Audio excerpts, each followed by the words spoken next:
দর্শক বন্ধু, আহমেদাবাদে চলমান আইডিএফসি ওয়ানডে সিরিজের শেষ ওয়ানডে ম্যাচের প্রথম ইনিংসে ব্যাট করতে নেমে ইংল্যান্ডের এগেনস্টে ভারত 356 রান করল।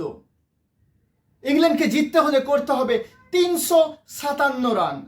এই পাহাড় প্রমাণ রান ইংল্যান্ড কি করতে পারবে? ইংল্যান্ড কি এই পাহাড় প্রমাণ রান পেরিয়ে যেতে পারবে, নাকি এই রানের বোঝা সামলাতে না পেরে ইংল্যান্ড এই রানের বোঝাতেই চাপা পড়ে যাবে? আজকে টসে জিতে প্রথমে ফিল্ডিং করার সিদ্ধান্ত নেন জস বাটলার। ভারত ব্যাট করতে নেমেই শুরুতেই ব্যাটিং বিপর্যয়ের সম্মুখীন হয়। ভারতীয় দলের অধিনায়ক ও গত ম্যাচের নায়ক রোহিত শর্মা আজকে মাত্র 1 রান করে মার্ক উটের বলে সল্টের হাতে ক্যাচ দিয়ে প্যাভিলিয়নে ফিরে যান। এরপর অসাধারণ ইনিংস খেলেন শুভমান গিল আজকে 102 বলে 112 রানের একটা অসাধারণ ইনিংস খেলেন এবং শেষ পর্যন্ত তিনি আদিল রশিদের বলে বোল্ড হয়ে যান। আজকে কিছুটা ফর্মে ফেরার ইঙ্গিত দেন বিরাট কোহলির ফর্মে ফেরাটা অত্যন্ত জরুরি, কারণ সামনেই রয়েছে চ্যাম্পিয়ন্স ট্রফি, আর চ্যাম্পিয়ন্স ট্রফির মতন আইসিসি টুর্নামেন্টকে জিততে হলে বিরাট কোহলির ফর্মে থাকা ভারতের পক্ষে অত্যন্ত জরুরি। আজকে বিরাট কোহলি 55 বলে 52 রানের একটা ইনিংস খেলেন। শেষ পর্যন্ত বিরাট কোহলি আদিল রশিদের বলে সল্টের হাতে ক্যাচ দিয়ে ফিরে যান।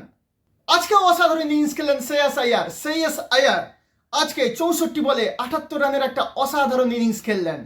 নিশ্চিত সেঞ্চুরি তিনি হাতছাড়া করলেন নিজের ভুলে। আদিল রশিদের বলে ফিল সল্টের হাতে ক্যাচ দিয়ে তিনি প্যাভিলিয়নে ফিরে যান। এছাড়া আজকে কেএল রাহুলও একটা সময় উপযোগী ইনিংস খেলেছেন। কেএল রাহুল আজকে 29 বলে 40 রানের একটা দারুণ ইনিংস খেলেন।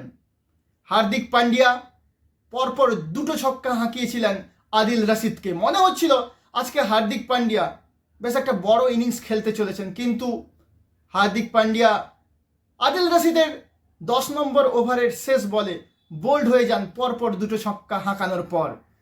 শেষের দিকে অক্ষর প্যাটেল 13 রান, সুন্দর 14 রান এবং হর্ষিত রানা 13 রান করেন। ভারত 50 ওভারের শেষে ইংল্যান্ডের সামনে 356 রান তুলতে সক্ষম হয়। ভারত অবশ্য 50 ওভারে আজকে অল আউট হয়ে গেছে। রানটা হয়তো 370-80 হতেই পারত, কিন্তু শেষের দিকের ব্যাটসম্যানেরা নামের প্রতি তেমন একটা সুবিচার করতে না পারার জন্য রানটা 356তেই আটকে যায়। ইংল্যান্ডের হয়ে আজকে অসাধারণ বোলিং করেছেন আদিল রশিদ। 10 ওভার বল করেছেন, 64 রান দিয়ে 4টি উইকেট নিয়েছেন। মার্ক উড নিয়েছেন 2টি উইকেট, আটকিনসন নিয়েছেন 1টি উইকেট, সাকিব মাহমুদ নিয়েছেন 1টি উইকেট, এছাড়া জো রুট নিয়েছেন 1টি উইকেট।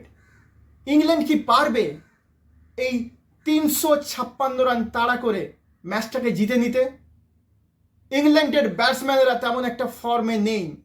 প্রথম 2 ম্যাচে হেরে তাদের আত্মবিশ্বাস এমনিতেই তলানিতে। তবে ইংল্যান্ডের পক্ষে একটা ভালো খবর, যেহেতু তারা দ্বিতীয় ইনিংসে ব্যাট করছে, তাই ভারতীয় মাঠে একটা ডিউর সমস্যা হয়, যেখানে ব্যাটসম্যানেরা সুবিধা পায় এবং বোলারদের গ্রিপ করতে অসুবিধা হয়, বিশেষ করে স্পিনারদের। এই ম্যাচে ভারত 3 জন স্পিনারকে খেলাচ্ছেন, অক্ষর প্যাটেল, কুলদীপ যাদব ও ওয়াশিংটন সুন্দর। তাই ইংল্যান্ড যদি চেষ্টা করে, ভালো ক্রিকেট খেলে, তাহলে হয়তো বা ভারতকে ফাইট দিতে পারে। তবে যদি এই রান ইংল্যান্ড তাড়া করে জিততে পারে, তবেও কিন্তু তা একটা রেকর্ড হবে, কারণ এই আহমেদাবাদের মাঠে এত রান কোনোদিন তাড়া হয়নি। দেখা যাক শেষ পর্যন্ত কি হয়। ইংল্যান্ড কি পারবে এই ওয়ানডে সিরিজের শেষ ওয়ানডে ম্যাচে ভারতকে যথাযথ যোগ্য জবাব দিতে? ইংল্যান্ড কি পারবে এই বিশাল পাহাড় সমান রানকে তাড়া করে এই ম্যাচটা জিতে নিজেদের হৃত সম্মান কিছুটা হলেও ফিরিয়ে আনতে?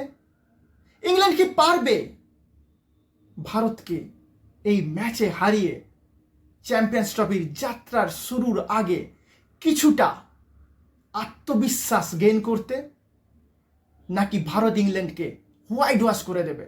সেটা সময়ই বলবে। আমাদের আজকের এই ভিডিও যদি আপনাদের ভালো লেগে থাকে, তাহলে কাইন্ডলি আমাদের এই চ্যানেলকে সাবস্ক্রাইব করবেন এবং আমাদের সঙ্গে থাকবেন। সকলে ভীষণ ভালো থাকবেন।